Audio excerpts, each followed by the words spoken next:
Is the author of a new book which launched just a few days ago. It's called Illuminating the Darkness, and it critically addresses the issue of racial discrimination and colour prejudice in religious history, tackling common misconceptions. Please give a very big welcome onto Living the Life author Habeeb Akande. Welcome to the show. Glad to be here. Thank you for coming. Thank you for having me. Now, first of all, let's go straight into talking about your book. I've read parts of it. It is packed with facts. How did you write this book? It's got so much history in there. A lot of research, a lot of self-study. I started writing the book, I think, about 2006, just when I was in Egypt. And when I came back, I continued my studies, my self-study. It was really...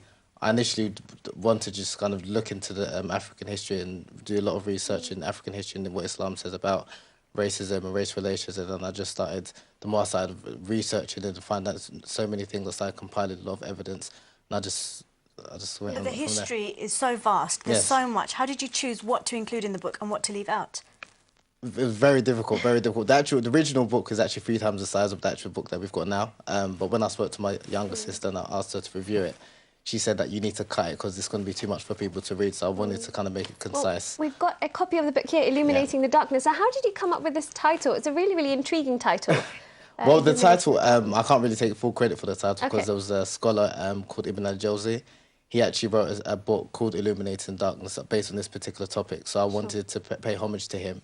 And also, I mean, the title was quite catchy, and it's a kind of a title to reflect what I'm trying to do, which is trying to illuminate the darkness, meaning enlighten people regarding this particular topic. Okay. Now, how did you get into writing this book in the first place? Because what's your background like? Have you always been interested in this kind of subject matter, or is it something you kind of fell into? It's something I fell into. To be honest, it sounds quite strange since I wrote a book, but I never really used to like reading or studying, to be honest. It's only something that happened the last probably like 5-6 years where I was passionate about reading and learning more about the religion of Islam. I was fortunate to travel to Egypt for 3 years to study. Wow. And whilst I was there, there's a lot of things I learned about the religion, and this was one of the issues that I wanted to kind of talk about because I really enjoyed learning about African history and Islamic history, and I thought that I wanted to share that with people, so I went about compiling this book. Now, reading the book, it seemed like there was an emphasis in bringing out the importance of black people in Islam. Why did you feel that you had to do this? Is there an issue? Do you think there is an issue in the Muslim society? Yes, I think the issue of racial discrimination and colour prejudice, particularly towards black people, it was an issue which a lot of Muslims do not address. And myself as a black Muslim, I've been subjected to certain racial discrimination, colour prejudice, both within England and abroad, and it's something that I was waiting for scholars and writers to kind of talk about this, and unfortunately it's not really spoken about as much as I would like it to be. So I wanted to kind of contribute and hopefully be part of the movement to kind of educate people in regards to this topic. So you're highlighting a topic that's clearly something that's quite a sensitive matter. Yes. What has the reaction been like from the public? To be honest, the reaction has been very positive. Like on our Facebook page, I've got a Facebook fan page. We've got over 3,000 likes. We've had a book launch, as you just mentioned, and the turnout was wonderful. I'm getting a lot of messages of support from Muslims and non-Muslims, black people and non-black people, Africans and non-Africans, that are thanking me for writing the book and hopefully asking if many more writers and scholars can contribute and talk about African history and Islam's stance towards racism. Do you think that over time, throughout history, the perception of African Muslims has changed? Did you find that while you were writing the book, that perhaps there's been some improvement over time? It depends what part of the country you're looking at, or what region of the world. I mean, in certain regions it has improved, and unfortunately certain regions it hasn't. So again, it depends on where you're looking at. But I would say, to be fair, in this country, the perceptions of African Muslims is quite positive.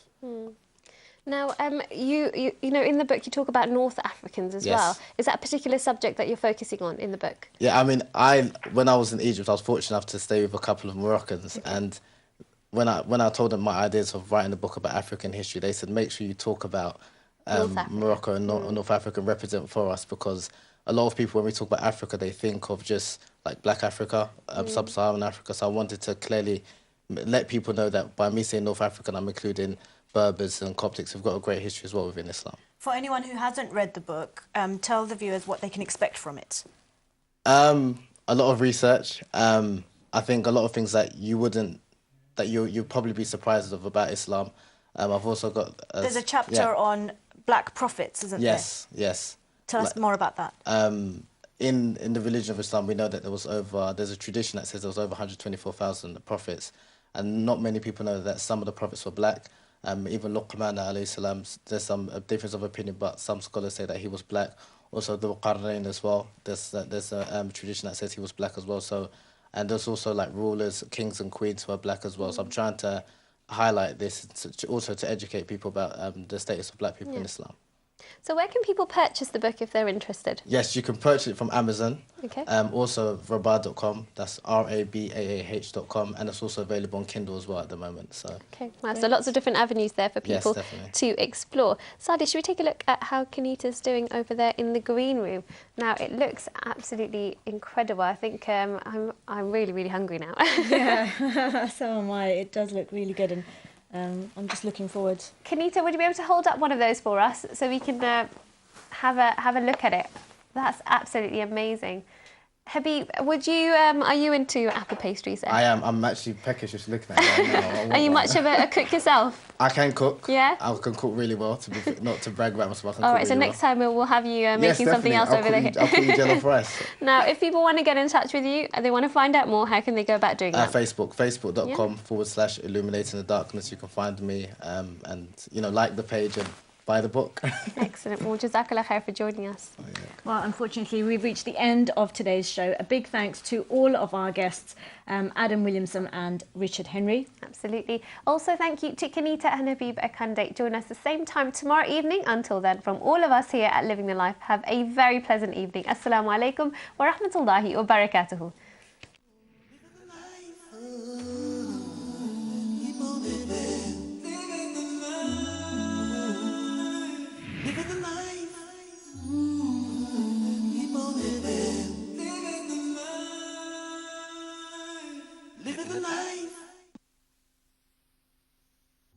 Together we can build hope.